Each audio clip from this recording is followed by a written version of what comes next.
Epstein files, एक ऐसा नाम जिसने दुनिया की सबसे ताकतवर हस्तियों में खलबली मचा दी। लेकिन इन फाइलों के पीछे की असली कहानी आखिर है क्या? क्या ये सिर्फ एक सियासी साजिश है या फिर कोई बहुत गहरा राज छुपा हुआ है? तो चलिए, आज इसी उलझी हुई पहेली को सुलझाने की कोशिश करते हैं। तो ये सब शुरू कहाँ से हुआ? असल में एक ट्वीट से, जिसने एक ऐसा राजनीतिक बवंडर खड़ा कर दिया कि एप्स्टीन फाइल्स रातों रात सबकी जुबान पर आ गईं। सवाल यही उठता है कि आखिर ये एप्स्टीन फाइल्स हैं क्या भला, और वो कौन सी लिस्ट है, वो बदनाम लिस्ट जिसका जिक्र हर कोई कर रहा है। यही वो सवाल हैं जिन्होंने सालों तक न जाने कितनी साजिशों और सियासी लड़ाइयों को हवा दी है। अब इस कहानी को समझने के लिए सबसे पहले हमें अफवाहों को सच से अलग करना होगा। तो शुरुआत करते हैं द लिस्ट की कहानी से।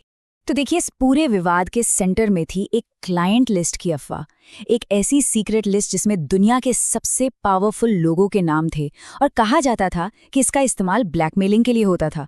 यही वो विस्फोटक राज था जिसे हर कोई जानना चाहता था। लेकिन असलियत तो इन अफवाहों से बिल्कुल अलग थी।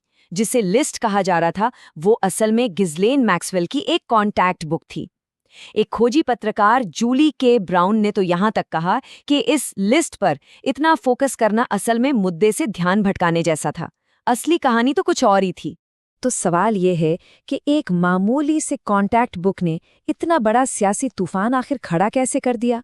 आइए देखते हैं कि कैसे ट्रांसपेरेंसी यानी पारदर्शिता की इस लड़ाई में वादे किए गए और फिर कैसे वो वादे बदल गए।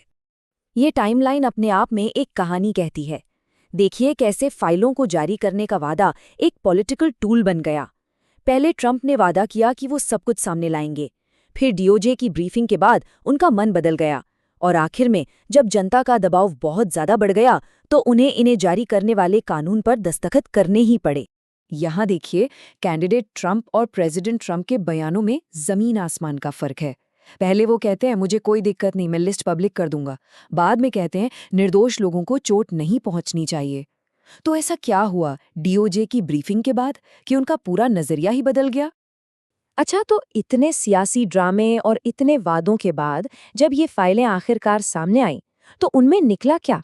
क्या वो विस्फोटक राज था जिसका सबको इंतजार था, या फिर कुछ और ही?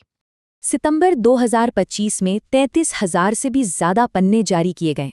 सोचिए, दस्तावेजों का एक बहुत बड़ा जखीरा, पर इसमें जवाब कम और सवाल ज्यादा छिपे थे।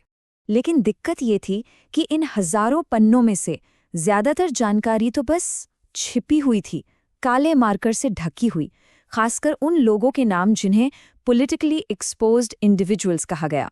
पारदर्शिता का वादा एक तरह से अधूरा ही रह गया। हाँ, बड़े बड़े नाम जरूर थे इसमें, बिल क्लिंटन से लेकर माइकल जैक्सन तक, लेकिन उनका जिक्र बस ऐसे ही कर दिया गया था, जिससे किसी जुर्म का तो कोई लेना देना नहीं था। और इसी वजह से लोगों की निराशा और बढ़ गई कि शायद सच को जानबूझकर दबाया जा रहा है। और फिर आया जस्टिस डिपार्टमेंट का ऑफिशियल बयान कि भाई कोई क्लाइंट लिस्ट है ही नहीं और ब्लैकमेलिंग का तो कोई सबूत ही नहीं मिला। पर क्या लोगों ने ये बात मानी? नहीं, बिल्कुल नहीं। बिल्कुल नहीं। और इसकी एक बड़ी वजह थी खुद एप्स्टीन के शब्द। वो दावा कर रहा था कि उसके पास ट्रंप को नीचे गिराने की ताकत है। अब सवाल ये है कि अगर डीओजे के मुताबिक कोई ब्लैकमेल था ही नहीं, तो फिर एप्स्टीन ये सब क्यों कह रहा था? और कहानी में एक और गजब का मोड़ तब आया जब दस्तावेजों से जानकारी छिपाने में ही गलती हो गई और इंटरनेट पर लोगों ने उन बातों को भी पढ़ लिया जिन्हें सरकार छिपाना चाहती थी। लेकिन रुकिए, ये कहानी सिर्फ सियासी ड्रामे तक ही नहीं है। पर्दे के पीछे एक और ही कहानी पक रही थी, जो शायद उस लिस्ट से भी कहीं ज्यादा खतरनाक थी। मतलब जब पूरी दुनिया एक लिस्ट के पीछे भाग रही थी, कुछ जर्नलिस्ट एक बिल्कुल अलग ही धागे को पकड़कर चल रहे थे। एक ऐसी कहानी जो एप्स्टीन को विदेशी खुफिया एजेंसियों से जोड़ती थी। लीक हुए ईमेल से जो बात सामने आई वो हैरान करने वाली थी। एप्स्टीन सिर्फ एक फाइनेंसर नहीं था, बल्कि वो इजरायली खुफिया एजेंसी के लिए एक अहम मोहरे की तरह काम कर रहा था। दुनिया भर में मिलिट्री और जासूसी टेक्नोलॉजी के सौदे करवा रहा था। और फिर आता है उसकी रहस्यमयी मौत का सवाल, जो अपने आप में एक पहेली है। ऑफिशियल जांच में पता चला कि जेल की सुरक्षा में गंभीर चूक हुई थी। कैमरे खराब थे, गार्ड सो रहे थे, इन बातों ने इस शक को और भी गहरा कर दिया कि शायद एप्स्टीन ने आत्महत्या नहीं की, बल्कि उसे हमेशा के लिए चुप करा दिया गया। तो देखिए, फाइलें तो सामने आ गईं, पर कहानी सुलझने के बजाय और भी ज्यादा उलझ गई है।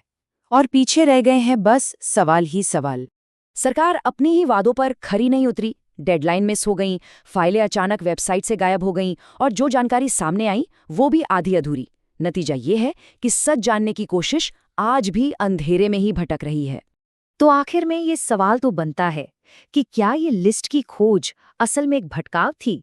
क्या असली कहानी नामों की एक लिस्ट की कभी थी ही नहीं, बल्कि ये कहानी थी पावर की, प्रभाव की और उन राजों की जिन्हें ताकतवर लोग हमेशा दुनिया से छिपाकर रखना चाहते हैं। और ये हमें सोचने पर मजबूर करता है कि हम अपनी संस्थाओं पर कितना भरोसा कर सकते हैं।